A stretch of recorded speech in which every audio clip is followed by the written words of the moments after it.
Good day po sa lahat ng mga nanonood ng Subic Truck TV. Ito po, ipapakita ko po lang po sa inyo at yung unit po na ipo-pull out natin, and then before and after po. Ito pong Hino Ranger po na ito. 6-wheeler po yan, naka big tire. And then gagawin po natin cabin chassis to, and then white color po yung kanyang body, yung cabin, and then black yung chassis. As is po to nung nabili ni Bossing, pina-online reservation po ito. Ayan po, tatanggalin po natin yung body niyan. And then ito naman pong isang elf na ito, may lining na kulay blue. Gagawin natin plain white po yan. Paparecon din po natin yan, yung upholstery, yung matting. And then plain po na puti ang magiging kulay po niyan. Dalawang unit po ito, pina-online reservation po sa atin from Abra po talaga naman all goods po, at para po hindi tayo mapahiya sa mga bossing natin na nagtitiwala po, hindi na po sila pumupunta ng Subic at ini-inspection ko na lang ang unit po nila, and then pinapakita ko na lang po sa kanila yung video, and then sa pull out nagpapadala na lang po sila ng driver, or kaya pinapadeliver ko na lang po. Pero itong truck, dalawang truck po ito, nagpadala si Bossing ng driver, taga Abra din po yung mga driver ni Bossing.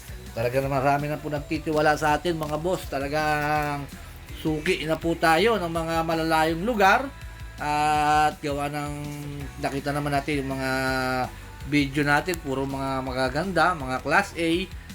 Talagang hindi tayo nagbibigay ng mga class B.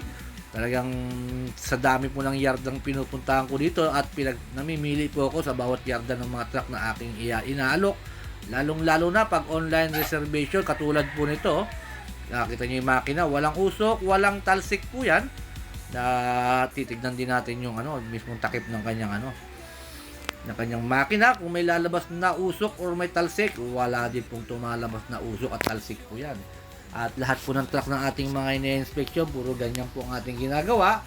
And then lahat po ng mga unit na ating pinupuntahan is namimili po tayo talaga ng Class A. Hindi tayo pwede magbigay ng hindi Class A sa mga bossing natin na nag-online reservation. At saka kung ano po yung mga request nila na kaya ko naman ihabol.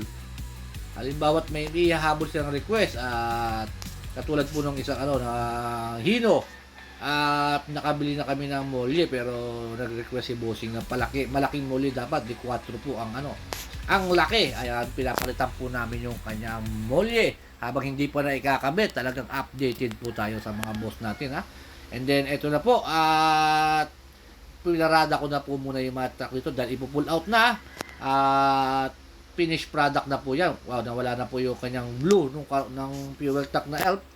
Nawala na yung blue niya sa lining niya, and then pure white na lang po yung natira niya. Ayan, ang ganda po na itong elf na to, naka-chrome yung mukha. Makina po na to, 4HL1 yung elf na yan. Ito naman po yung Hino natin, yung Hino Ranger, Hino Ranger natin. Ito. Ayan. Ito yung cabin chassis, walang dugtong po chassis niyan, buo po chassis niyan. At doon mo makikita pag mga cabin chassis, pag tinanggal mo yung wing bar, doon mo makikita ang bulok, pero ito wala po Buong buo po yan. And then ito po, at sila po yung nag-gas, and then dito paalis na po sila. Ito po sa mga company namin nakuha yung unit na yan. And then maraming salamat po sa mga nagtitiwala. Please subscribe po my YouTube channel and then my Facebook page para ma-update po kayo sa mga video, sa mga yardang pinupuntahan ko. Dito po sa Subic, minsan po nasa loob po tayo ng pier, may mili. And then ito na po, finally pull out na po. Ito na po yung elf, nauna na po yung elf. Ito naman po yung yung cabin chassis, pero gagawin po yung fuel tank din yan. Pagagawa ni Sir ng tangke po yan. Once again, maraming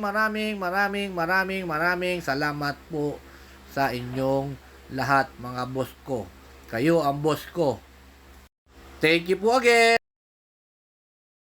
Magandang buhay! Naghahanap ka ba ng truck sa Subic? Tumawag na kay Subic Truck TV at magpa-guide.